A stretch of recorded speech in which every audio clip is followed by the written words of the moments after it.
Oi, hoje é 31 de julho de 2025 e eu tô aqui encerrando o mês, fazendo algumas reflexões sobre o mês e eu resolvi gravar esse vídeo principalmente falar sobre o livro do mês, mas também para trazer algumas reflexões e tentar fazer esse formato de vídeo aí de fechamento do mês, do que valeu a pena, do que foi doloroso, do que ensinou, do que não ensinou.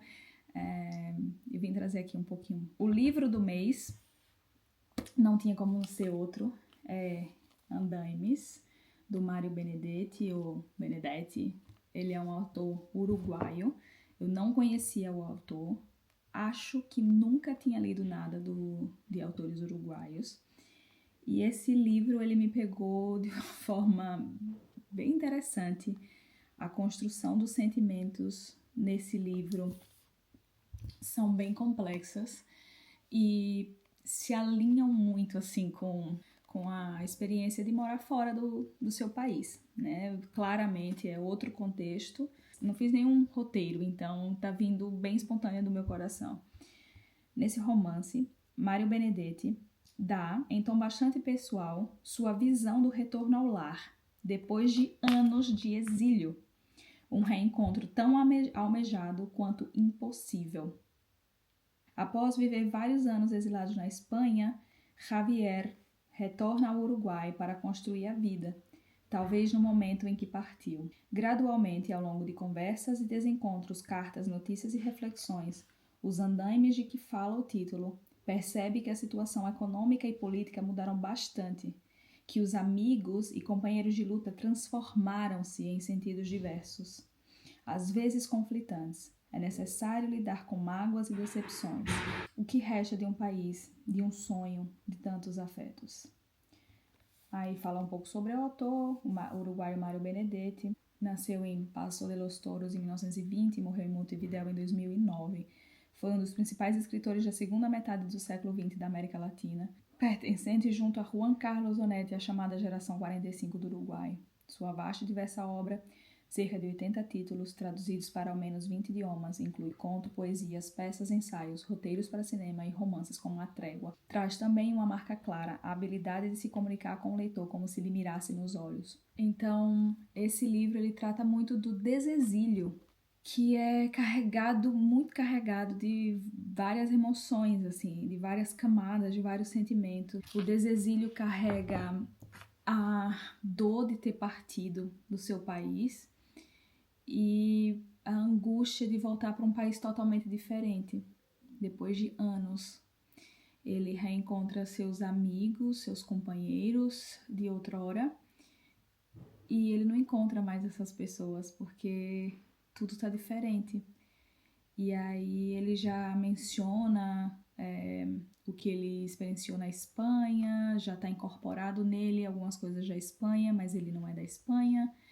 Ele sente falta daquele Uruguai que não é mais o Uruguai que existe, porque tudo já se transformou, você não participa dessa transformação do seu país, e é muito sensível o jeito que ele constrói essas emoções aqui nesse livro. Então eu acho que vale muito a pena. É um livro curtinho, cheio de frases marcantes, assim. É um personagem bem político. O contexto histórico do livro também é muito político, do pós-ditadura militar. Então conversa muito com a nossa história também no Brasil, com a nossa realidade, com a nossa experiência como país, como nação. A ditadura no Uruguai fez muitos exilados e deixou muitos mortos, mas principalmente presos, assim, teve um grande número de presos. Os amigos desse personagem também foi preso. E aí ele fala, né, sobre esse tempo na prisão, um dos amigos relata sobre esse tempo na prisão, o mergulho histórico que ele proporciona, assim, o mergulho dentro dessas emoções. O autor escreve muito bem. Eu achei, assim, que me tocou várias vezes. É mais reflexiva, é um livro mais reflexivo. Não é uma narrativa contando uma história linear. O nome, inclusive a escolha do nome também fala sobre isso. E ele vai fazendo esse jogo assim das memórias do pré-exílio, durante o exílio, do pós-exílio, como ele se virou no exílio, das formas que ele se integrou na Espanha, o relacionamento que ele construiu, o sentimento de impossibilidade, porque tem certas coisas que ele não consegue fazer, não consegue mudar. Então, trago como um livro do mês, não teria como trazer outro.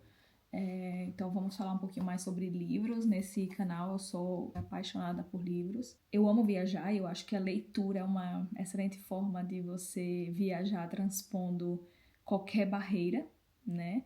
De tempo, de espaço. A gente pode viajar para épocas, para países, e eu acho que esse projeto aí de leituras pelo mundo é muito interessante porque a gente acaba entrando em contato com contextos históricos e realidades muito diferentes da nossa, ou muito semelhantes, e abre os nossos olhos para questões que a gente não tinha pensado. Então eu acho que ler esse livro também aproxima ainda mais da nossa cultura latino-americana, da nossa história, né? Então eu acho que... E ele menciona alguns momentos a Guerra da Cisplatina, né? Faz, assim, menções muito ricas no livro. Ele menciona contextos históricos. Eu fiz muitas marcas, assim, históricas. Eu usei uma tagzinha vermelha para usar, para marcar os contextos históricos de situações ou guerras, questões que eu não conhecia mesmo. Então, fica aí.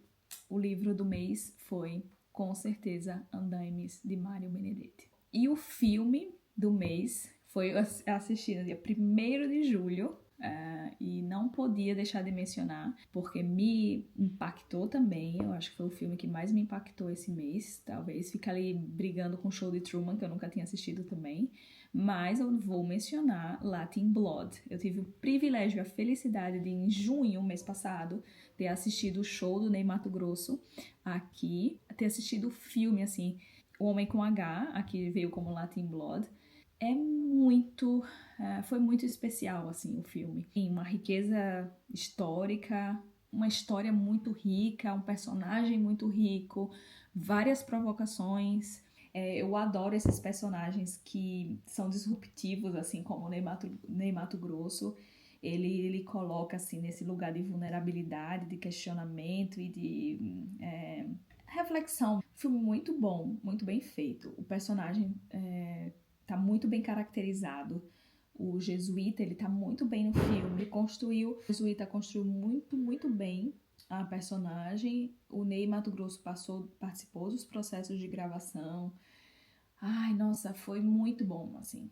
Foi muito bom ter assistido e eu recomendo. Uma coisa que eu fiz foi assistir várias entrevistas dele disponíveis no YouTube. Vi o processo de produção, vi entrevistas com o diretor, com o ator, toda a construção da história, assim, muito legal. Então, o filme do mês, com certeza, é Homem com H. Outra coisa que eu acho que vale a pena recomendar, que eu ouvi esse mês e que foi muito legal, assim, teve muitas atividades que me deram espaço a ouvir um audiolivro. E eu amei o audiolivro Nós, da Tamara Klink. Ela mesma narra, tá disponível gratuitamente no Spotify. Muito bom, assim, muito inspirador, muito facinho de acompanhar. Ela narra de uma forma bem delicada, assim, Ela narra de uma forma bem, assim, sensível, delicada, às vezes engraçada, tímida. Então ela consegue imprimir, obviamente, porque ela mesma, né, autora e narradora, ela consegue imprimir bem, assim, falar sobre o próprio projeto, sabe? Então foi bem bonitinho. Eu gostei muito do livro, achei muito inspirador. Uma mulher jovem atravessando o Atlântico sozinha, muito legal, assim, muito legal. Então fica aí o audiolivro do mês. Se não é sempre que eu escuto. Eu uso muito o audiolivro estudando francês. Então eu estou geralmente lendo o livro físico com o audiolivro para reforçar a pronúncia daquelas palavras e para eu associar, porque com o francês eu acho que eu falo, mas na hora que eu vou escrever sai faltando bastante letras, assim, muitas letras. Então eu acho que o audiolivro é um excelente recurso para eu fixar a escrita, e não só a escrita, mas a pronúncia também daquela palavra, né? Como, essa palavra eu conheço, mas eu nunca vi escrita, então aqui eu tô vendo escrita, e fica esse reforço, assim. Então eu acho um audiolivro também um recurso importante para estudo, né? Para aprendizado, enfim. E o audiolivro do mês foi um audiolivro mais literário mesmo, foi o Nós, então fica aí a recomendação. Eu acho que o momento desse mês, então é uma das coisas, inclusive, que eu tô aqui gravando, que é exatamente esse momento, essa manhã de hoje. Eu acho que foi um momento de eu ter vencido a mim mesma. Eu tava com uma trava muito grande e tinha uma tarefa muito, muito importante para ser feita. Sei lá, eu procrastinei a metade do mês. Eu fiz um monte de outras coisas, mas eu fui deixando essa que era muito importante para mim, para trás. Então acabou que eu acho que ter vencido a mim mesma e ter falado não vou encerrar esse mês, não vou deixar passar essa oportunidade, eu vou fazer isso que eu tenho que fazer. Mesmo imperfeito, acho que ter ido e ter feito foi uma coisa maravilhosa, assim. Então eu acho que um aprendizado, né, para esse mês vem sendo esse, não ter medo de avaliação, que faz parte do processo, faz parte da vida. A gente precisa passar por esses processos mesmo para crescer. Então é difícil, é incômodo, mas a gente precisa vencer a nós mesmos e não esperar a perfeição, assim, nem esperar que seja incrível, mas fazer, sabe? Então eu acho que um aprendizado desse mês foi: começa fazendo por aquilo que está incomodando, não deixa arrastar. Porque o tempo que a gente gasta para fazer atividades incômodas é muito menor do que o tempo que a gente passa sofrendo para fazer aquilo, sabe? Então eu passei 15 dias preocupada com essa atividade e eu fiz ela em 1 hora. Então pensa, 15 dias preocupada, remoendo, falando, meu Deus, eu tenho que fazer, e eu tenho que tirar um tempo para isso, tenho que fazer. Se eu simplesmente tivesse falado, não, eu vou fazer agora, e ter passado por essa experiência, teria, né, já ter tido concluído. Então fica um grande aprendizado e, né, aprendizado é seguir tentando, né? Aprendizado é seguir fazendo. Então, o aprendizado do mês foi: comece pelas atividades incômodas, elas duram muito menos tempo quando você para e faz do que o tempo que isso tira de sua energia, você empurrando essa atividade para depois. Então, outra também que eu acho que eu não posso deixar de mencionar é: quando a gente tá bem com a gente mesmo, pouco importa o julgamento dos outros, né? E quando a gente tá vulnerável, e quando a gente quer aprovação, ou quando a gente tá muito inseguro, ou quando a gente tá se auto-julgando, é um maltrato tão grande com a gente mesmo que a gente todo o nosso entorno, parece que todo mundo tá contra a gente, ou não admira mais a gente. Então eu acho que um aprendizado foi: primeiro, esteja bem com você, porque as pessoas vão te ver como você se vê. Porque, bom, uma coisa que eu conversei na terapia, e que uma frase tão simples que ele mencionou, ele falou assim: você nunca vai saber o que outra pessoa acha de você, assim, verdadeiramente. Então, você nunca vai saber o julgamento que o outro está tendo de você. O mais importante é o que você está achando. Se você conhece como você está se julgando, porque às vezes não fica tão claro assim, a gente precisa investigar. Às vezes a gente tá achando que o outro tá achando que a gente tá... ai, coitada dela. Mas sendo que, na verdade, é só um reflexo nosso naquele julgamento, né? De, ai, coitada dela, é porque você tá se sentindo uma coitada, um coitado. Então eu acho que esse também foi um momento aí que eu parei para refletir agora. E são esses dois aprendizados. Acho que o da procrastinação é bem importante. É um choro. Acho que foi de ter adoecido nas minhas férias. A gente tirou aqui uma semana de férias, e no meio dela, no finalzinho, assim, nos últimos dias, eu adoeci, tô me recuperando, e aí eu não consegui aproveitar a cidade. Acho que foi isso. Acho que o choro foi não ter conseguido aproveitar a cidade que a gente viajou nas férias muito bem também por conta disso. Mas o contraponto foi que encontrei amigos na viagem e foi muito especial, assim. Eu acho que cultivar as amizades é essencial, assim, na vida. Amizade não é garantido, né? Ah, é meu amigo, acabou, é meu amigo. Eu acho que isso é importante todo mundo ter em mente, assim, de que, porque meu amigo é uma coisa garantida, eu já tenho aquele amigo. Não, é realmente um investimento, assim, de ambas as partes, que a gente precisa visitar, conversar, investir mesmo tempo, às vezes o financeiro, né? Porque no caso a gente precisa viajar para encontrar alguns dos nossos amigos, mas vale muito a pena o investimento. E a gente também vai selecionando, assim, os amigos que ficam, os amigos que vão, os que valem a pena, outros que não estão tão preocupados com você e só consigo mesmo. Tão em si mesmados, que nem consegue ver a sua fraqueza, não consegue ver a necessidade que a outra pessoa tem naquele momento, né? Um lugar, eu acho que foi Cambridge. Eu amo a vida acadêmica, a universidade, é um espaço muito familiar para mim, né? Anos e anos e anos da minha vida nesse ambiente acadêmico, sendo apaixonada pelo estudo, pela universidade e tal. E eu acho que ter visitado essa cidade com amigos tão especiais e queridos que trabalharam, estudaram, moraram lá, fez assim tudo muito mais especial, assim. Foi uma visita em família, foi a família desses amigos, a minha família. Então acho que eu amei conhecer Cambridge, amei o lugar, foi muito, muito especial. Então fez aí parte da viagem das férias, eu tava bem, não choveu tanto, né, que é Inglaterra, mas foi uma delícia.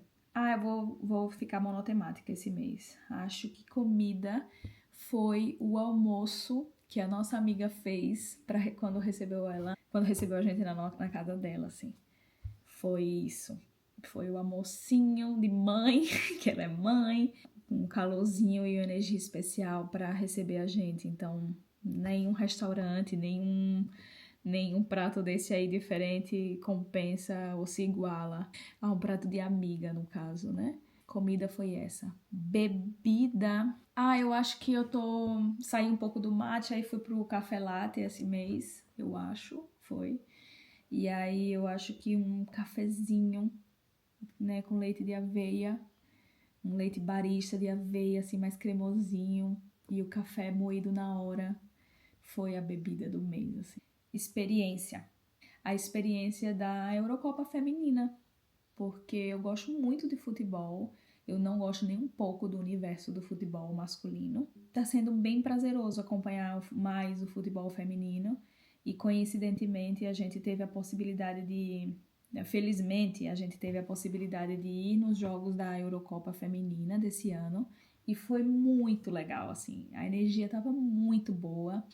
Nós assistimos 3 jogos no estádio, vimos a final, foi tudo muito legal, assim. Então acho que a experiência de ter ido no estádio e ver, assim, e ter torcido junto, foi bem, bem legal. Então acho que aí vai a experiência de destaque para a Eurocopa Feminina, esse campeonato de futebol foi muito legal, né? Então ficam esses compartilhamentos aí do mês, espero que vocês gostem, espero que inspire também um pouquinho e que traga aí umas boas dicas ou boas reflexões, né, para vocês. Então um beijo grande, até a próxima e um excelente novo mês!